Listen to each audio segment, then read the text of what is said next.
first person to develop or begin to develop a civilian-based space program. But he was essentially run out of business and was not able to continue the work he was doing because the military-industrial complex suppressed his work. But the same forces that destroyed that, I mean, at that time, supposedly it was Thomas Edison, who was a part of the global system. I mean, he was the original fossil fuels and normal electricity system, and he was but he was just a front man to destroy Tesla and destroy his because the efforts to destroy his patents came from national government, not just Edison and his private conglomerate that had billions of dollars even at that time.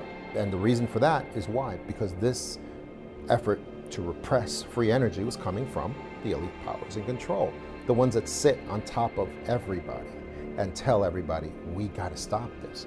And what we're seeing today, of course, is that free energy is like a dam that they're sprouting leaks, and it's getting ready to burst forward because it is coming. It's coming really soon because it's been out there for so long. And I think we're getting to the point where it is going to come forward, and it's going to come forward maybe from several sources at the same time because the pressure has built up so much from so many different sources. So I think we are going to get it very soon. I was asked to give a paper at Vandenberg Air Force Base to the American Institute of Aeronautics and Astronautics. And their normal request would have been, tell us how you're trying to get new business using advanced technology. In other words, that was my job, to run 250 guys with different disciplines to try to get new business. But instead, I surprised them by saying, I want to give a talk called The Giant Discoveries of Future Science. And there was a moment of silence, and okay.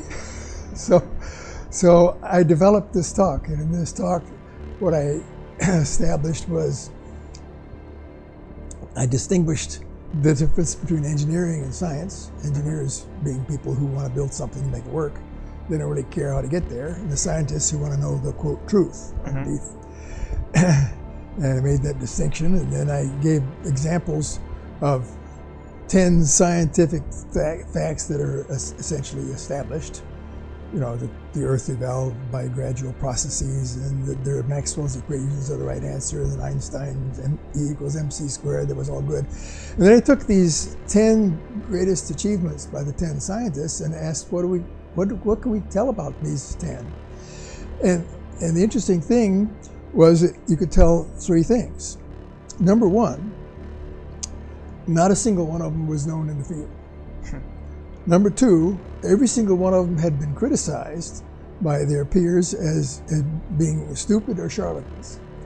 And number 3, the average age was 23 when they made their discovery. So I took that thought and wrote down a list of what I thought were the 12 greatest discoveries of the future that we had to attack. And the first one was how the UFOs work. The second was time travel. Well, not time travel was towards the end, but the processes of the brain and the mind, psychic discoveries, psychokinesis, that sort of thing, and a bunch of those things were on the list. And the amazing thing is that today, in 2017, I am satisfied that my list that I said would maybe, and I give a probability of discovering these things, 20 years from now, my list was essentially already discovered, every single one, including time travel, at the time that I gave this paper. My engine's complete. I rebuilt it. I have the entire package setting and outsourced on the servers around the planet. Upon my death, the servers dump everything onto the web. And I mean everything. Blueprints, schematics, diagrams, list of materials, list of tools, list of suppliers that will help you get the tools, dimensions, 3-dimensional working models. You'll be able to any normal lab would be able to reconstruct this thing, get the same results I did. And I want that done because that will be validation of technology. But once it's built, it's not going to sit there. They're going to use it. And I expect in a year's time, once that kind of technology is dumped, they build it, they start using it, oil is reduced to a lubricant planet-wide, and that's it. That's the first step. Imagine what happens next.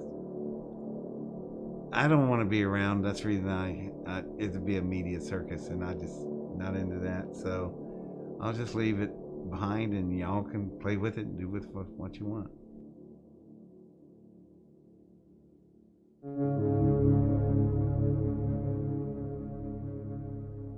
So how do we hear all of this information and not feel disempowered? How does it not feel hopeless? Well, I look back when I start to feel hopeless to the reports of legitimate ET contacts that have occurred in the 40s, 50s, and 60s. In all of those reports, the ETs asked two things: grow spiritually or expand your consciousness, and demand the release of suppressed technologies from your governments. Those are the two things that we can focus on. If we begin to organize and demand the release of suppressed technologies, they will have no choice. If we focus inwardly on whatever our religion is, becoming the best human being that we can, and expanding our consciousness beyond our comfortable belief systems, when we do those two things, we are going to gain the freedom that we desire. I started realizing that the cabal or the Illuminati or whatever you want to call them, they keep us fighting with each other intentionally because they know that the potential in our unified consciousness, should we ever come together and stop fighting with each other, is extremely powerful. And they have been using that energy against us, like farming and managing our consciousness in such a way that we spin out a version of reality from the thoughts they program into us that makes the Matrix, just like in the Matrix films. And so we have made the Matrix that's our prison. We made it from our consciousness and our thought that's been managed, farmed, programmed, and controlled. And if that's true, then we have the power within ourselves to come together and stop fighting with each other and remake the world. And emotion is key. We're not taught anything about how to deal with our emotions in this world. It's like a big black hole, and we just spurt emotional energy all over the place like an out-of-control garden hose. You know, would we waste money like that in most cases? Would we waste gasoline in our car that way? No. Well, we need to look at our emotional energy the same way, because that's the big key. And we have powerful emotions as human beings, and that means a lot of emotional power. But the only way we can wield it is to come together and find our commonalities and build on those, and stop looking at our ideologies that might divide us and our beliefs that might divide us. We've got to come together. We've got to focus on the fact we're all human beings. We all have hearts and souls and conscience. And we need to look at what brings us together, and then we need to take the emotional energy of that love and connection and make that really, really powerful, and then release it intentionally in waves of consciousness, energy, and power that can remake this world and the matrix it's based on in ways that we want for ourselves, for our children, for our grandchildren, for all the animals in the environment.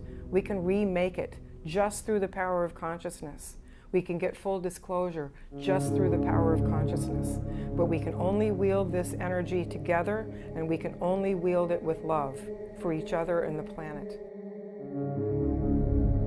We're at the early stages of this movement, and every movement, you know, whether we're talking about the civil rights movement, the abolition movement, you know, the women's rights movement, it's always, once it reaches a kind of like a critical mass, then the political changes happen. So this is a very, very compelling story.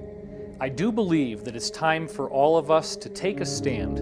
We cannot simply step back and allow all these things to happen. Even if we don't fully believe everything that the people in this movie and other insiders